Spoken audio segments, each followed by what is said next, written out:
फैसला वही होगा जो मेरे रब ने कर दिया है। फैसला वही है, फैसला टलने वाला। कमजोरी किस बात की, परेशानी किस बात की, किस बात पे? और जहां तक ताल्लुक है कि बच्चों का क्या बनेगा तो फलाने का क्या बनेगा, रिस्क की ड्यूटी हमारी है ही नहीं, ये तो मालिक की ड्यूटी है, तो वो रिस्क भी पहुंचाएगा। ये अगर आप सोचें कि मैं दुनिया में लोग मेरे खिलाफ हो जाएंगे और मेरे लोग मुखालिफ हो जाएंगे, तो याद रखना इज्जतें भी बंदों के हाथ में कोई नहीं, बिल्कुल नहीं। वरना लोग तो बटन दबाते, रात इज्जत देते, सवेरे जलील कर देते। ये लोगों के हाथ में नहीं। किसने कहा है लोगों के हाथ में? ये नहीं है लोगों के हाथ में। व तु इज्जु मन तशा व तुजिल्लु मन तशा। खुदारा ये अपनी तबीयतों से कमजोरपन दूर करें, एक हदीस याद रखें और उस पर डट जाएं।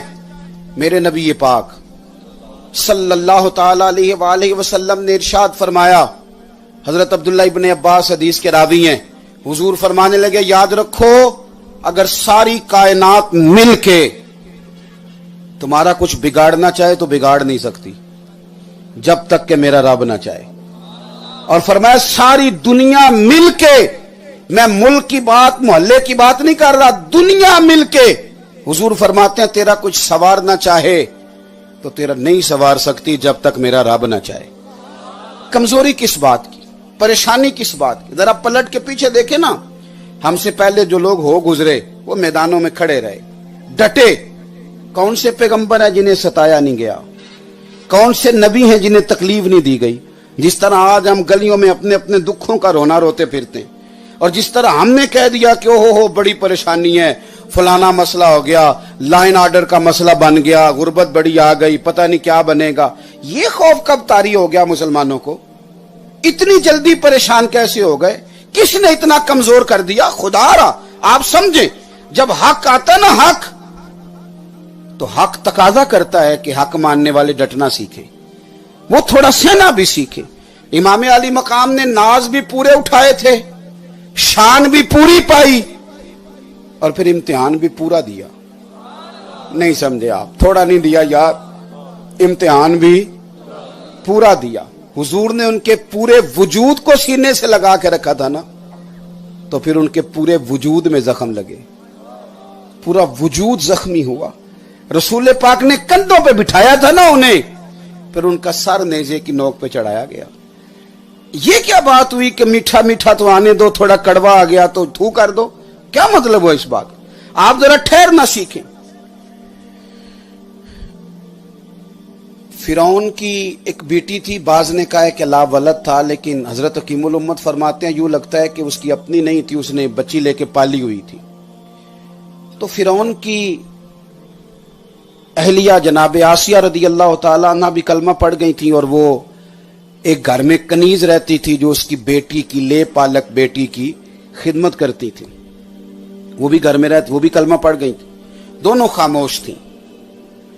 एक दिन वो खादमा जो थी वो फिरौन की बेटी के सर में कंघी कर रही थी, तो कंघी उसके हाथ से जमीन पे गिरी, तो उठाते हुए उसने कहा अल्लाहु अकबर।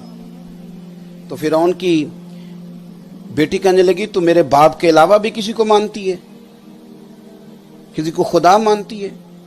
उसने कहा तेरा बाप तो झूठा खुदा बना हुआ है, सच्चा तो वो रब है जिसका रास्ता हजरत मूसा कलीमुल्लाह अलैहिस्सलाम ने दिखाया है। ये काम करने वाली बीबी, घर में ड्यूटी करने वाली, झाड़ू देने वाली, उसके हाथों में ताकत कोई नहीं, झाड़ू है, पर ईमान की ताकत देखो कितनी मजबूत है। असला कोई नहीं। बोल पड़ी, कहने लगी अगर बात निकल आई है तो फिर डरना डरना कोई नहीं। रब वो है जो सबको पालने वाला है। उसने जाके अपने बाप को बताया, बाप ने बुला लिया, मारा भी, पीटा भी, तकलीफ भी दी, सारा कुछ किया। मेरी बात की समझ आ रही है आपको? लेकिन वो औरत कहने लगी कि कलमा पढ़ लिया तो पढ़ लिया, अब पीछे नहीं हटा जा सकता। फिरौन ने उसके बच्चे बुलाए। आखिरी हाल यही होता है ना, बच्चों के नाम पे ब्लैकमेल किया जाता है, बच्चों के नाम पे बच्चे बुलाए।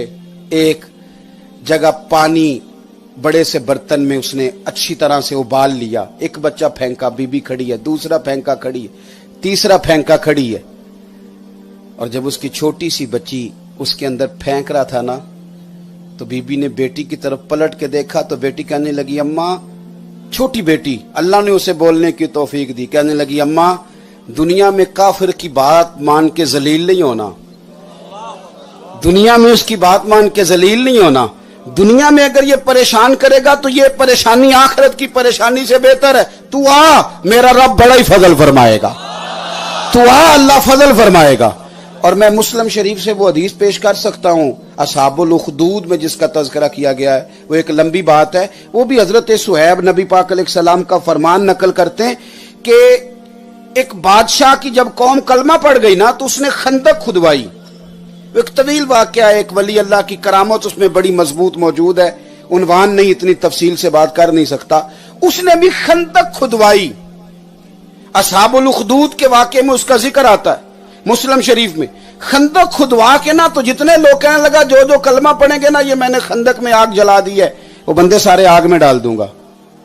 तो जब लोग आग में जा रहे थे ना बार बार, तो एक बीबी अपना बच्चा लेके आई।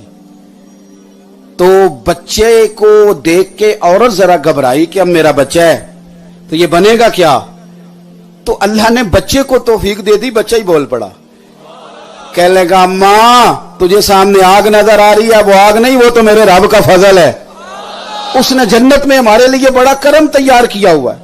आप जिंदगी में खड़ा होना सीखें। उस औरत को कत्ल कर दिया फिरौन ने, लेकिन जब उसको कत्ल किया तो जनाबे आसिया घर आया तो कहने लगी तुझे ख्याल नहीं आता, शर्म नहीं आती, तू इतना ज्यादा मुतकब्बिर हो गया, एक औरत को जला दिया, बच्चे उसके ज़िबा कर दिए तूने। कहने लगा वो हजरत मूसा का कलमा पढ़ने लगी थी। तो हजरत आसिया कहने लगी जा फिर कान खोल के सुन, मैं भी हजरत मूसा कलीम का कलमा पढ़ती हूं। ये जो नाजो नाम में पले हुए लोग होते हैं ना, ये धूप का झटका नहीं सह सकते, इनके लिए मुश्किल होता है। ये 4 दिन जेल में रहना पड़ जाए तो कहते हैं हमें छुट्टी दो, जितनी माफियां कहते हो मांगते हैं। इसलिए कि वो तो हल्का से ऐसी भी नहीं, उन बेचारों को तो ऐसी भी तगड़ा चाहिए, इनसे कुछ भी नहीं होता। लेकिन जनाब आसिया रदी अल्लाह ताला अन्हा, हजरत आसिया मलका हैं, बीसियों कनीजें पास रहती हैं। लेकिन बीबी ने कह दिया फिरौन से, एक तरफ मलका कितनी सहूलियात, एक तरफ हक, लेकिन उन्होंने तख्त को ठोकर मार दी। फरमाने लगी मैं हजरत मूसा का कलमा पढ़ती हूं, जा जो तय कर ले। उसने पहले तो घर वालों को बुलाया, जनाब आसिया को कहा इसे समझाओ वरना इसका वही हाल करूंगा जो मेरे घर में काम करने वाली औरत का किया। घर वालों ने समझाया तो जनाब आसिया कहने लगी अब तो बात आगे निकल गई, तुर तुर शुरू होके गाली हजार दे, ये वो नशा ही नहीं जिसे कोई तुरशी उतार दे। तू जो अब कर सकता है कर ले, अब तो बात आगे निकल गई। जनाब आसिया को ना वो कनीजें जो कल तक हाथ बांधे खड़ी होती थी, उन्होंने बालों से पकड़ के घसीटा। और मिल्लत के जवानों जिंदगी में थोड़ा खड़ा होना सीखो। घसीटा, मारा, पीटा, इतना परेशान किया। पर सैयदा फरमाने लगी हजरत आसिया के बस भाई जो हो सकता है करो, जो हो सकता है तुम करो। ओ कच्चा रांगे ललारी वाला जेड़ा चढ़दा ते लैंदा रहिंदा, ए इश्क तेरे दा रंग मुहम्मद जदों चढ़ जाए फेर नहीं लैंदा। का जो हो सकता है तू करना। उन्होंने हद कर दी। बिल आखिर क्या किया कि जनाब आसिया को खड़ा करके ना धूप में सूरज की तरफ मुंह करके तो हाथों में मीखें ठोंक दी, किले, वजूद फट गया। तलवार लेके उसने कट लगाए जिस्म पे। तो इमाम गजाली ने जुमला लिखा है हजरत आसिया का कुर्बान होने को दिल करता है। फिरौन इतनी सजा देने के बाद कहने लगा अब तेरा क्या ख्याल है। तो आप फरमाने लगी तेरा कब्जा मेरे जिस्म पे है ना, इस सजा दे सकता है ना। हजरत आसिया कहने लगी और तेरा कब्जा मेरे वजूद पे है ना, इसी को सजा दे सकता है ना। तेरा कब्जा मेरे वजूद पे है ना, पर मेरा दिल मेरे रब की पनाह में है। और जितना जितना तू मुझ पे तशद्दुद करता है ना, उतनी मेरे रब की मोहब्बत मेरे दिल में बढ़ती चली जाती है। भर रहा है मेरे दिल में अल्लाह की मोहब्बत का जज्बा, बढ़ता जा रहा है। रात को बंधी हुई थी हजरत आसिया, तो रात को आए हजरत मूसा कलीम, तो आके कहने लगे मैं रब की बारगाह से पैगाम लेके आया हूं। आप क्या फरमाती हैं? मैं पैगाम लेके आया हूं अल्लाह की बारगाह से। तो हजरत आसिया कहने लगी है मूसा आप पैगाम तो लाए हैं मेरे मुकद्दर पर, यह बताइए मेरा रब मुझसे राजी है कि नाराज है? اللہ راضی ہے کہ ناراض ہے؟ تو حضرت موسیٰ کلیم فرمانے لگے فرشتے آپ کا انتظار کر رہے ہیں اور میرا رب فرشتوں کے سامنے آپ پر فخر فرما رہا ہے۔ اس خاتون نے جذبہ پیش کیا تو ملا پتہ کیا؟ انہیں پتہ کیا ملا؟ جنت میں مکان تو ملا ہی، انہیں اعزاز تو ملا ہی، اللہ انہیں جنت میں یہ مقام عطا کرے گا کہ ان کا نکاح رسول کریم علیہ السلام کے ساتھ کیا جائے گا۔ انہیں یہ درجہ ملے گا کہ رسول رحمت علیہ السلام کے ساتھ نکاح ہوگا۔ اپنی زندگی میں استقامت پیدا کریں، زندگی